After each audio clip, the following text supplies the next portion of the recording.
साले क्या हो गया? ए भैया ये भी बढ़िया है, पागल पगले है। ये पागल साले, बिल्कुल ये भी बढ़िया है। पागल साले, तुम्हारे पास कोई पड़वा था? पहले परिया ला रहे। अच्छा तो का जब खिला पिया पूरा सयार है के। अच्छा। जब सयार है के तो का और बढ़िया बढ़िया खान की दे लागे। और तुझे 3 महीना में अभी तक तो फरी हुए। लगता साले तुम्हारा तकदीर बहुत जबर है। एक रात खाते जब रात चला जाता है कि अच्छा। कहा था जब फर गया वो का इंतजार करते हे मालिक, अगर जो अपनी परिया बिया जा तो आगे के कारोबार हमारा और बढ़िया। क्यों नहीं यार, तुम्हारा फायदा होता। फायदा हो गया। जी हाँ। इंतजार कर बिया की पड़वा। तो तब तो तुम्हारा बहुत घाटा हो गया यार। एक हिसाब से घाटा रहा।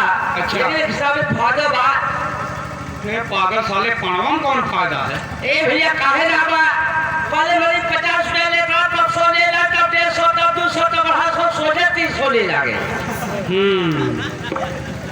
अब वो खान की बढ़ाई भी है। अच्छा। जब खान की पावर तो कहा था एकदम मुंह भर के बढ़ा तो कहा था एक बिकता एक दिन में बढ़े। एक जाओ ऐसे कहिए साले, नहीं बहुत मार मार के साले। ये गला घोट वाली बीमारियां चला रहा है। कौन बीमारी? गला घोट के। अरे यार गला घोट वाली बीमारी तो बहुत खतरनाक बीमारी होती है। वो बेचारा पड़वों के लिए पकड़। अच्छा।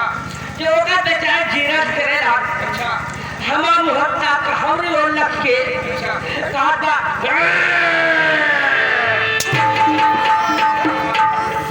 पागल साले, हम पड़वा हैं साले, जाओ साला हमको पड़वा बना रहा साला। साले बहुत मार मार के बकनी के